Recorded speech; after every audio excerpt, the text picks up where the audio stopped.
Assalamualaikum warahmatullahi wabarakatuh. Alhamdulillah, kembali lagi bersama kita di channel Pangeran Cahaya. Hadirin semulakan Allah Subhanahu wa taala dimanapun Anda berada. Puji syukur kepada Allah Subhanahu wa taala dengan ridhonya serta rahmatnya Allah Subhanahu wa taala kita dipertemukan kembali. Kemudian ada pertanyaan daripada ikhwan-ikhwan kita, saudara-saudara kita. Kang Mas, bagaimana caranya untuk mentauhidkan atau mentotalkan ilmu ma'rifat ini, kesadaran ini ke dalam kolbu kita? Jadi bagaimana menancapkan ma'rifat ini secara total ke dalam hati, tembus ke dalam rohani, tembus kepada sir. Bagaimana cara untuk menancapkannya sampai ke dalam hati yang terdalam? Ya, bagaimana caranya? Tentu saja dengan sadar itu sendiri, laku sadar itu sendiri, laku sadar zikir dengan dengan kontinu, dengan berkelanjutan, dengan beristiqomah. Berzikir yang kita maksud bukan hanya menyebut lafaz, bukan hanya dengan setelah sholat 5 waktu, setelah mendirikan sholat itu, bukan hanya setelah sholat sunnah, bukan. Maksudnya yang di luar sholat fardu, di luar zikir setelah sholat sunnah. Artinya dia menyempatkan waktu untuk zikir penuh selama 24 jam itu. Artinya zikir di sini bukan hanya ingat lafaz ya, bukan hanya menyebut saja tapi tidak mengenal. Betul-betul menyaksikan, entah itu zikir lisannya, atau zikir hatinya, atau zikir nyawanya, atau zikir sirnya, atau zikir la sautin wala harfunnya. Jadi memang saudara-saudara, secara keinginan, secara pikiran kita itu ingin sekali betul-betul 24 jam itu. Pengen sekali 24 jam, tidak boleh putus-putus. Nah, ini bisa jadi ego kita yang berniat seperti itu, ananiah kita. Ini nafsu ananiah kita. Jadi ini kenapa kita selalu lupa, selalu lama lupanya, karena kita itu semangat kita didasari dengan ego, didasari dengan nafsu anania. Tapi ini proses, hadirin, proses. Tidak serta-merta kita langsung belajar, langsung 24 jam bisa menancapkan itu dalam sadar Allah 24 jam. Jadi zikir yang dalam, mendudukkan daripada hati itu harus benar dudukannya. Cara duduknya itu betul-betul, prakteknya itu betul-betul sudah benar. Ilmunya, teorinya itu, kemudian prakteknya dipraktekkan. Maka hadirin semulakan Allah Subhanahu wa taala, inilah ilmu musyahadah, makom musyahadah kepada makom fana. Jadi betul-betul duduknya bukan daripada keakuan makhluk, bukan keakuan nafsu anania kita, tapi betul-betul Allah Ta'ala sendiri. Allah Ta'ala sendiri yang mengingat dirinya. Jadi betul-betul Allah Ta'ala sendiri yang mengingat dirinya, yang melihat dirinya, yang memuji dirinya, menyembah dirinya. Harus seperti itu, hadir. Namun proses-proses ini, langkah demi langkah, sedikit demi sedikit, saudara-saudara, akan membersihkan kita punya kolbu. Karena duduknya benar, duduknya pikiran perasaan mengikuti duduknya sir. Itu kalau keadaan prakteknya seperti itu. Nah, dalam proses itu yang penting kita lakunya, ikhtiarnya luar biasa ya secara syariat, dan duduknya itu benar, mendudukkannya, musyahadahnya benar, keakuannya benar, maka itu nanti ya terserah Allah. Terserah Allah, Allah Ta'ala mau membuat kita sadar itu macam mana. Mau berapa jam kah? 5 jam? Tidak menutup kemungkinan 24 jam Allah Ta'ala sadarkan. atau 12 jam Allah Ta'ala musyahadahkan terus atau fanakan terus di situ. Sebenarnya kalau sudah duduk seperti ini, sebetulnya tinggal tunggu waktu saja. Nah, yang bisa menjawab kapannya itu ya Allah itu sendiri. Cuma secara syariat kalau kita ditanya, secara syariat, cepat dan lambatnya dapat 24 jam itu tergantung daripada tendensi kita untuk melakukan amalia itu. Ini versi syariat. Versi syariat. Kalau versi hakikat, kalau Allah Subhanahu wa Ta'ala pengen orang itu cepat untuk mencapai tancap di tauhid itu, di ma'rifat itu, di sadar 24 jam itu, maka Allah Ta'ala mendorong kuat orang itu sehingga orang itu teringankan, tersadarkan atas dorongan Allah, atas kuasa dan kehendak daripada Allah, sehingga dia kuat dan melampaui sadar-sadar teman-temannya yang lain. Karena ini rahmatnya Allah secara hakikat. Ini secara hakikat. Cuma kita umumnya orang-orang yang kebanyakan yang dibahas itu yang di luar, bahasa-bahasa luar terus. Tapi bahasa dalam tidak kita sering-sering kaji. Jadi komunikasinya dari luar syariat, bahasanya itu kita. Jadi tidak mungkin kita mengatakan bahwa kita itu tidak ada, yang ada hanya Allah, baru kita mengatakan ini Allah. Bukan begitu.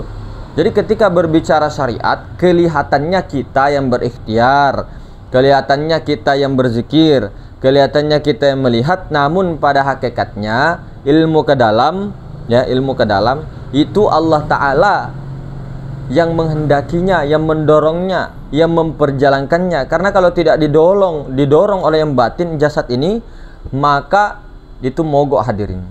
Tidak bisa seseorang itu mengingat Allah, tidak bisa.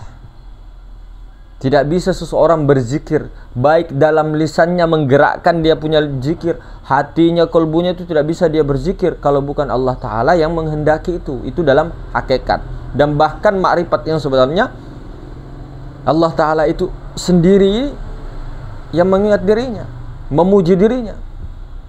Nah, jadi kita itu secara syariat kalau memang pengen nancap di hati betul-betul ini secara ikhtiarnya, secara syariat, ya bersungguh-sungguhlah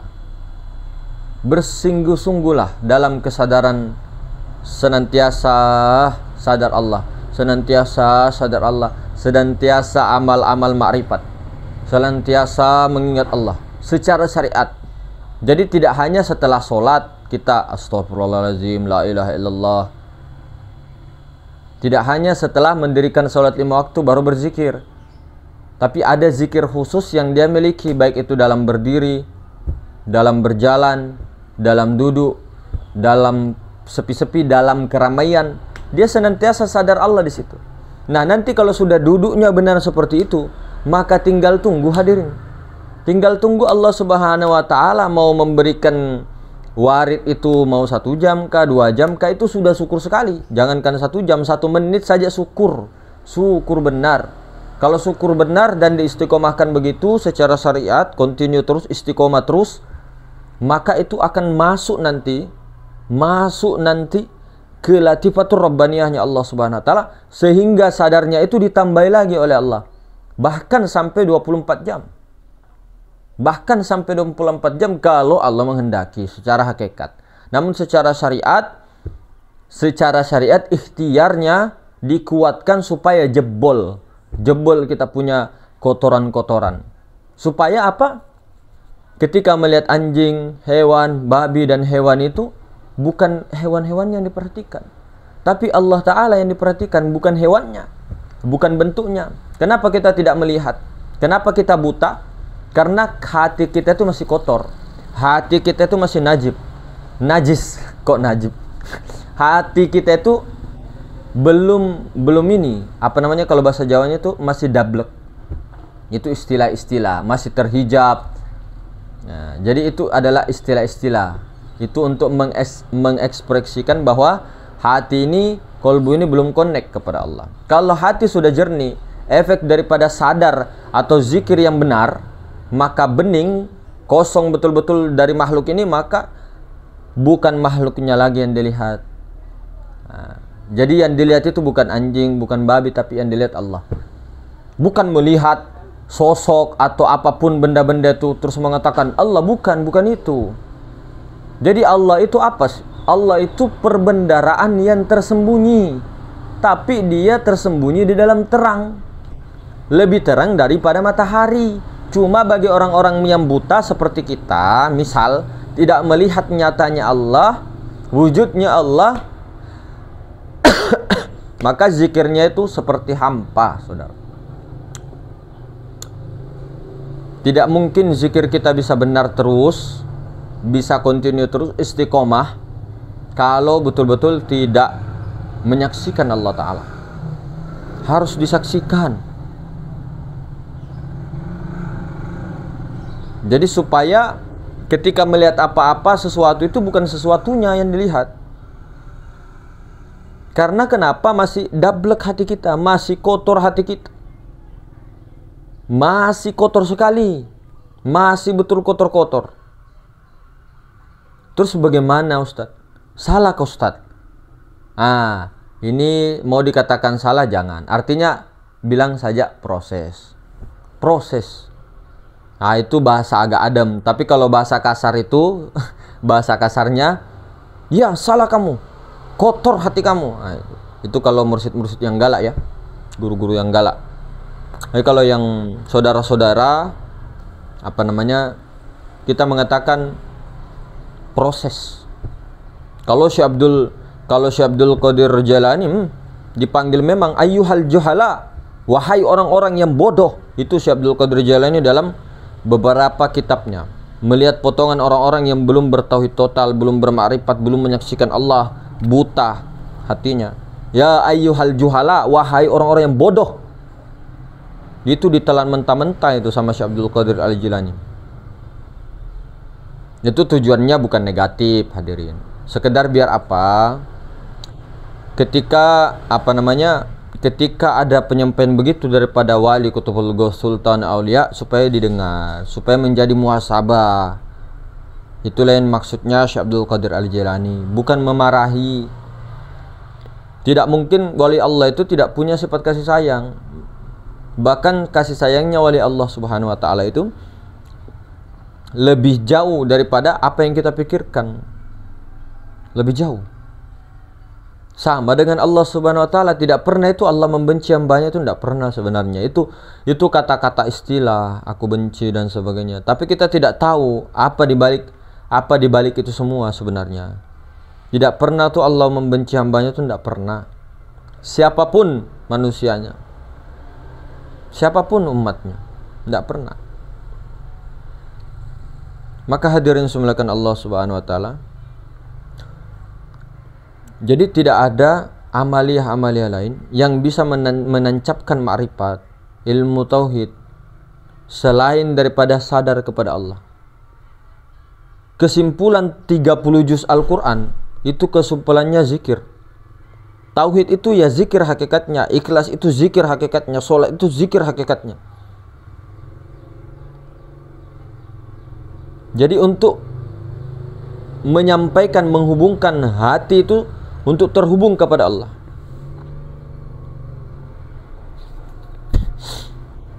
Tapi zikir yang betul-betul mendudukkan hati, lakunya yang benar cara duduknya. Bukan kita yang berzikir, bukan yang berzikir yang mohon maaf yang belum mengerti kedudukan berzikir.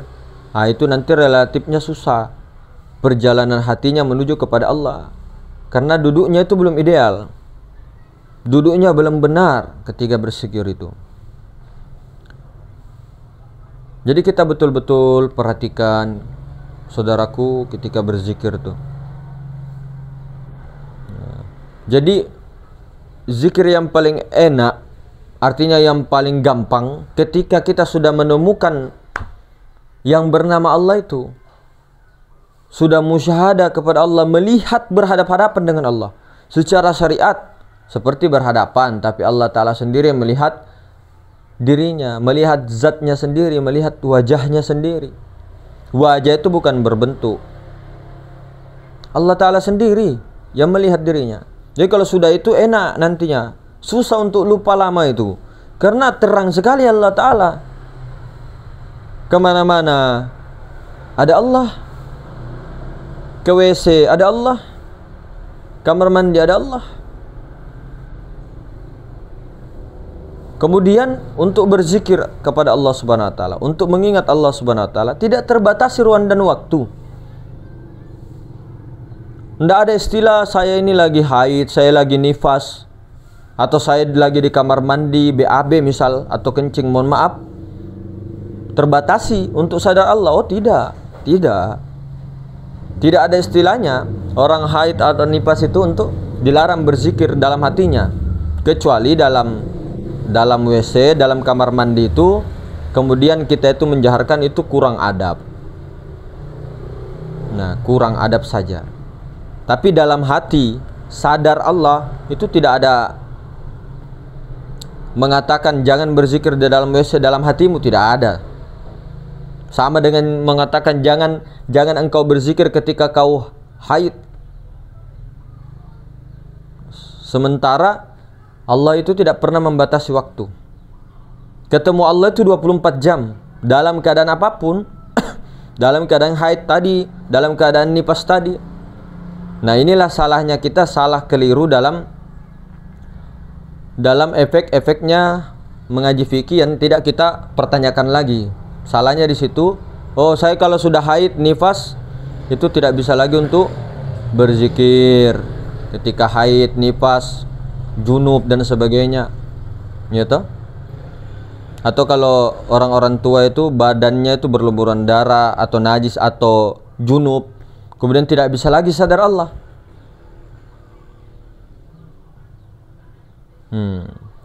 Tidak seperti itu. Dan ya, seandainya kita itu mau hati-hati, kalau masih ragu, takut, kan ada zikir yang tidak tersentuh lidah, yang tidak diiri angin, tidak terdengar oleh telinga. Pakai zikir itu. Dengan kedudukan jangan engkau yang berzikir di situ. Totalitas kepada Allah. Pandang yang bening itu, pandang yang maha suci itu, lalu berzikir. Baru yakini yang berzikir juga adalah maha suci itu. Karena ketika seseorang memandang maha suci, alam semesta itu harusnya hancur. Tidak ada lagi. Jadi yang berzikir itu yang maha suci itu sendiri. Ya Allah itu sendiri yang memuji dirinya sendiri, yang melihat dirinya sendiri. Seperti paham wahdatus syuhud, yang memandang yang dipandang tunggal, yang memandang yang dipandang tunggal. Berarti yang mencari yang dicari tunggal, yang mencari itulah yang dicari. Kenapa mencari kemana-mana? Bukan berarti Allah itu ini di dalam, bukan di dalam, tapi meliputi la ilaha illallah. Itulah orang-orang yang wasil, telah bertemu dengan Allah. Sudah wasil, itu namanya. Cuman wasil itu bertingkat-tingkat. Jadi orang yang sudah menyaksikan Allah, melihat Allah dengan jelas terang, itu dinamakan orang-orang wasilin, tapi bertingkat-tingkat lagi. Nah, seperti itu hadirin.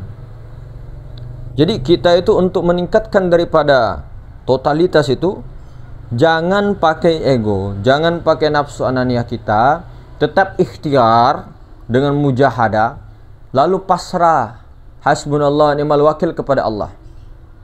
Tapi jangan engkau yakini engkau yang berikhtiar, engkau yang berkuasa, engkau yang berdoa, tapi Allah Ta'ala sendiri. Kalau orang memahami maha bening ini, maha suci meliputi segala sesuatu, insya Allah Ta'ala tidak akan terjebak, tidak akan sesat. Dijamin hadirin. Sesatnya di mana? Kalau orang-orang menentang ajaran-ajaran ataupun menentang yang betul-betul hak, maka itu urusannya Allah Ta'ala sendiri yang akan yang akan memberinya pelajaran. Tapi kalau dia menghina pribadi kita atau menghina daripada kita punya ini dan sebagainya, fisik atau apa, ya tidak masalah lah. Atau menghina daripada keilmuan kita yang begini-begini dan sebagainya, tidak seperti pendapatnya, itu tidak masalah. Mau kita dikatakan bodoh dan sebagainya, memang kita bodoh. Mau dikatakan orang-orang dongo, memang kita dongo dan sebagainya, tidak apa-apa. Cuma kalau ketika ilmu itu hak kemudian ditentang dengan terang-terangan, atau kita dalam hati saja, maka kita akan dikhawatirkan, bukan lagi dikhawatirkan. Allah Ta'ala akan memberikan suatu kenampakan, itu ujian-ujian yang memang untuk membuat orang itu sadar bahwa itu adalah ilmu hak, cepat ataupun lambat, entah di dunia atau di akhirat. Artinya entah di sekarang dan ketika meninggal nanti. Allah Ta'ala sendiri, karena itu ilmu Allah, ilmu haknya Allah. Kalaupun kita tidak sesuai dengan pendapat-pendapat orang, kritik silahkan. Tapi ketika menyalahkan itu yang menjadi masalah. Kalau memang ilmu itu benar, tapi kalau salah ya dapat keuntungan orang itu. Nah, namun itulah tadi kelihatan orang-orang yang sudah betul-betul rasanya itu kepada Allah terus terhubung. Tidak mungkin seseorang itu bisa mencelakai saudara-saudaranya dan sebagainya. Ataupun dia menyaksikan itu bukan lagi penyaksian daripada makhluk. Karena kalau mau protesnya kepada siapa? Sementara Allah Maha Tunggal. Karena kita itu banyak protes, kenapa? Karena kita itu melihat si makhluk, bukan melihat apa yang dibalik makhluk. Apa yang dibalik makhluk kita itu tidak saksikan, tapi kita melihat si makhluk yang berbentuk itu. Kita tidak menyaksikan apa yang dibalik makhluk. Nah, inilah yang mau kita istiqomahkan, hadirin. Ketika pun melihat batang tubuh ini, namun kita fokusnya kepada af'al, gerak dan diamnya, bukan kepada makhluk itu, bukan pada bentuk-bentuk itu. Tapi kita fokus kepada gerak, diam, gerak, diam, gerak, diam. Ini mazhar kenyataan Allah. Gerak dan diam. Nah, orang yang musyahadah ke situ tidak terhijab. Tidak terhijab. Namun orang-orang yang hadirin, orang-orang yang sudah ke af'al, biasanya dia naik ke sifat, tingkatan sifat, naik lagi ke tingkatan zat. Sehingga musyahadah di situ terus sampai fana. Nanti kalau sudah fana bertubuhkan zat, baru menyaksikan ke sifat atau menyaksikan ke af'al kembali, tanazzul kembali dia. Jadi habis taraqi dia tanazzul kembali. Ada juga ada juga ketika taraqi tidak turun-turun lagi. Dia penyaksiannya di situ terus. Maka hadirin semulakan Allah Subhanahu wa taala, namun perlu dipahami juga ya, apa yang kita kerjakan secara syariatnya, secara ikhtiarnya, betul-betul ditotalkan pasrah itu. Bahkan ikhtiar kudro itu, ikhtiar kita secara syariat itu dipasrahkan total. Sehingga tidak ada menjadi dalam pikiran kita, perasaan kita protes. Atau kok kenapa saya ini kok hendak sampai 24 jam. Itu terus yang kita pikir, itu terus yang kita kejar. Nah, ini menjadi nafsu anania tersendiri, ego. Khawatirnya seperti itu karena tipis, hadirin, tipis. Lalu kita apa, Mas? Jalani, ikhtiarkan, duduknya bagus, musyahadahnya tepat, terus jalankan, tinggal menunggu mati. Selesai. Jangan terlalu bingung-bingung, jangan terlalu mengejar sesuatu yang belum tentu itu menjadi hak kita. Tetap berusaha berikhtiar secara syariat, namun diyakini bahwa itu ikhtiarnya Allah, kudrahnya Allah. Tapi jangan terlalu mengharap sehingga mengejar sesuatu yang memang menjadi hijab kepada kita. Tidak perlu. Jalani ikhtiar itu dengan mujahadah, dengan sekuat-kuatnya, dengan tentunya dengan kuasa Allah. Lalu hakikatnya tawakalnya dengan totalitas. Sehingga Allah Subhanahu wa taala akan menambah kesyukuran itu tadi, akan menambah 24 jam kalau Allah menghendaki, kalau Allah memberikan rahmatnya itu secara hakikatnya. Jadi begitu tadi, hadirin makan Allah Subhanahu wa taala, itu sudah untung sekali, syukur sekali hadirin. Memang maunya semuanya orang itu mau langsung sempurna. Ya, semua orang pengen begitu. Tapi ego paling mau sempurna itu karena kurang percaya diri kepada Allah. Ego pingin cepat puncak sampai selesai, itu bukan diri sejati hadirin. Itu nafsu anani. Diri sejati terkontrol, terkalahkan oleh nafs anania, sehingga terkontrol, sehingga diri sejati itu tidak percaya Allah secara tidak langsung. Di mana letak tidak percayanya? Jangan lama-lama dong ya Allah, cepat makrifat saya, usul saya 24 jam menjadi wali Allah, lama sekali ya Allah. Saya menunggu ini, kenapa saya ini banyak sekali pikiran saya tidak fokus dan sebagainya. Kata Allah, yang jadi Tuhan kau atau saya? Saya itu Tuhan kok, kau ente itu ikutin ana aja. Mau gua, mau 1 jam sebelum mati kamu saya berikan, itulah urusan saya. Mau 1 bulan ke depan, 1 minggu ke depan, suruh ikutin saya, kok rewel banget kamu itu. Kamu Tuhan kah atau saya Tuhan? Yang penting ikutin Allah Subhanahu wa taala, duduknya pandangan tetap kepada Allah, istiqomah seterusnya. Nah, jadi begitu maksimal insyaallah taala hadirin dimuliakan Allah. Mudah-mudahan dalam senantiasa hadrah ilahiyah, dalam lindungan Allah Subhanahu wa taala. Jadi penghalang terbesarnya itu adalah diri kita sendiri. Diri kita sendiri. Secara syariatnya, karena akunya ini, akunya nafs ini, akunya basyariah ini, nafsu ananiyah ini, amaro ini, itu karena hati kita masih dablek, masih kotor. Nah, jadi begitu. Assalamualaikum warahmatullahi wabarakatuh.